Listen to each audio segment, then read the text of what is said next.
Derweil bestätigte ein Sprecher des Hauptquartiers der alliierten Luftstreitkräfte, dass die Kommandozentrale für den geplanten NATO-Raketenschild auf der US-Airbase im pfälzischen Ramstein angesiedelt werden soll. Der Schild soll schrittweise bis 2020 aufgebaut werden und vor allem eine aufkommende Bedrohung durch Raketen aus dem Iran abwehren.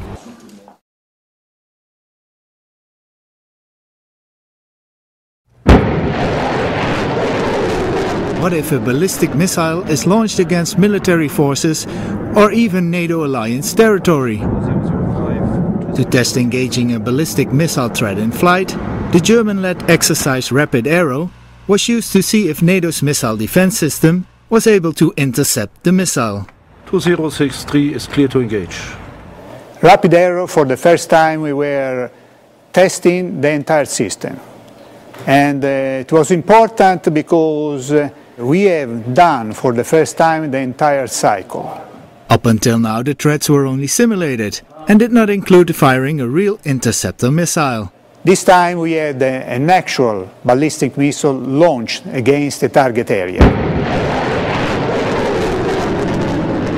And that's make obviously a considerable difference because it had realism to the exercise. During the exercise, the NATO command and control structure that comes into play when a ballistic missile is detected was tested. As this whole event only lasted about 5 minutes from the launch of the target missile to the final engagement, it also shows how critical a good functioning C2 system is to the overall command and control process, because time is very limited. We cannot pick up the phone and dial some number and try to get some people which we need to talk to. Everything must be functioning perfectly and working perfectly in order to really do command and control of missile defense.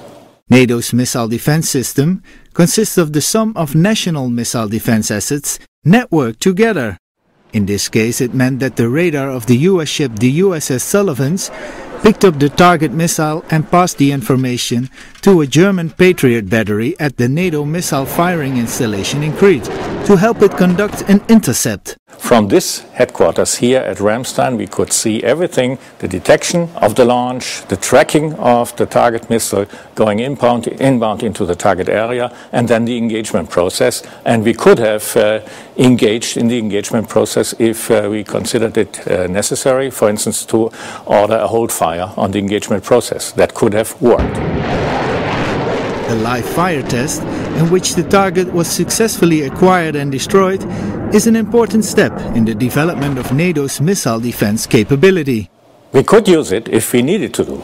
At the moment, there are no indications and warnings that tensions are high, that we are under the threat of a ballistic missile attack, but we could use it if the situations would change.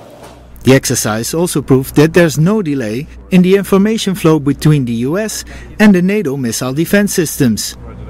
The next step is to improve and broaden the missile defense protection from protecting NATO military forces to also protecting its territory and populations. Up to now we have been dealing exclusively with the defense of forces. For the defense of forces there are some criteria. The forces are, for example, trained, are to a certain extent hardened, can be dispersed. Obviously the populations and territory and city are not. So we need to have different criteria to deal also with these additional requirements. That way the civilian population can also be alerted and warned in case of a missile threat. I'm Karsten Reiniers, reporting for the NATO channel from Ramstein, Germany.